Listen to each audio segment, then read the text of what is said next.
Alice's friend invites her to visit her cottage in the country. Can I do this? Do I have time? I do need some breathing room. Maybe this will help. Alice agrees to go, and as she drives away from city life, she becomes present to the business-as-usual patterns that now seem to have cracks in the walls. The achiever brain naturally wants to safeguard its domain so that success can continue indefinitely. As a result, we've created a heavily guarded virtual wall around the city of business. There was a time when walls around castles provided needed protection against marauding armies. Today, invasion in business might look like a new innovation that could potentially do away with product line and impact bottom line. Consider the titans of business. A business-as-usual practice is to acquire competitors and either incorporate them into their business or shelf the product if it seemed too dangerous for their competitive edge. This happens even if the creative invention originating from outside the city has a positive solution for a malady of our time. When the walls of the city keeping creative innovation either at bay or letting them into the city only to convert or shelf them, it's not surprising there's also a movement of rebellion. There is currently a trend in business culture to disrupt the old world of business and tear it down. The result can often be chaotic, such as destroying domains of business to capture market share. Disruption for the sake of disruption, however, generates entropic chaos that breaks down without increasing complexity. Constructive disruption, on the other hand, is in service to a future that's emerging. It seems like we could begin to shift this now, Daniel. Imagination, creativity, and innovations are happening outside the walls of the city. This comes from a different structure of thinking. The incoming future tends to show up at the edges first. With outside the city thinking, we can more easily align ourselves with the incoming complexity that's taking a form.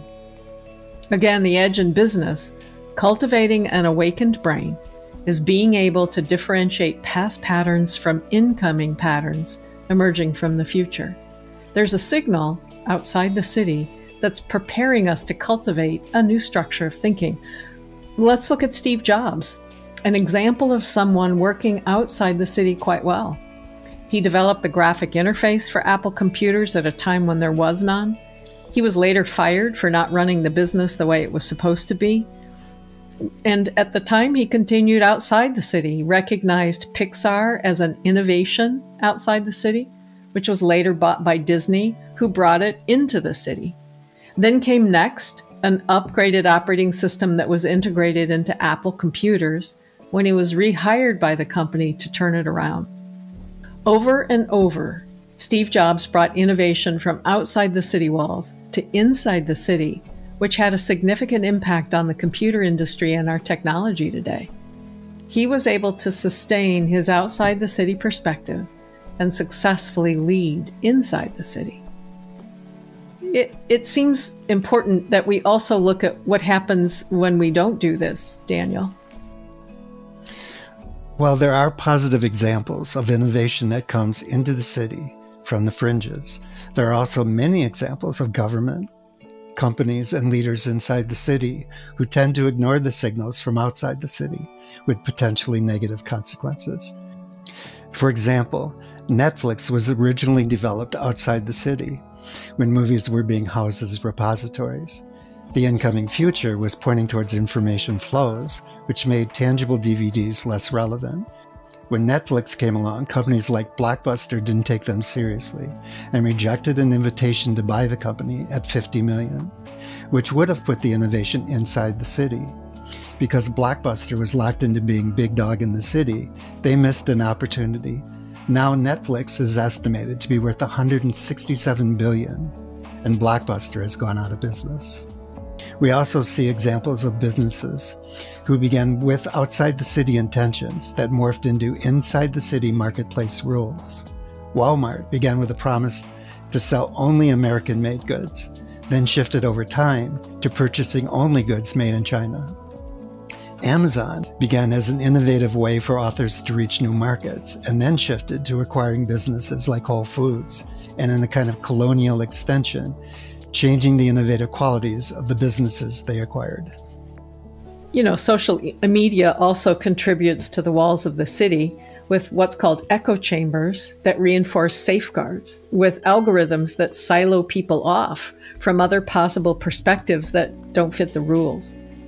Because business as usual inside the city creates walls that tend to be impermeable to new innovations and outside agreed upon rules and safeguards, both new innovations and warnings are often missed. It's simply not part of my world. We have an opportunity now to shift our mindset about walls of the business as usual city. What if this is an antiquated frame? What if it need not be a monopoly where the strongest player wins? Instead of acquiring companies, what if we build partnerships? Because cooperation furthers evolution more strongly than competition does. The Ways of Guilds is an example of creating living walls around the city. In the West, guilds were a repository for a tradition, and in a certain way, the guild set up rules for that tradition. There was a canon that was honored, and at the same time, it was consciously acknowledged that unless the tradition created a place for the new, it was a dead tradition or guild. The guilds honored the best of tradition, carrying on the training of that tradition, and moving from apprentice to a level of masterfulness, while giving breathing room for the rules of the tradition to shift. Wow, great example. We could say business could be a way, much like the guilds. It could cultivate a more natural movement between tradition and the new that's actually more attuned to life rather than power and control. Yes. Our ecosystem is not a monopoly. It is complex, always changing, in perpetual motion. That is the engine of our life. Even so-called power species in nature are in a delicate dance with the life around them. Charles Darwin has often been misinterpreted as saying that evolution favors the strongest competitor, or survival of the fittest.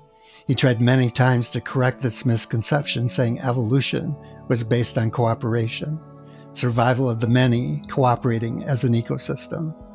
There's no wall between the sun and the moon, and its constant motion is an engine that evolves life. We could create that relationship from outside to inside the city, and flowing again from inside to outside the city.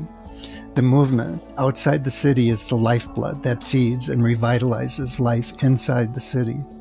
Life in our universe is not a closed system. Then co-creating with life usually finds its way to the outside of the city first, on the edges, at the far point.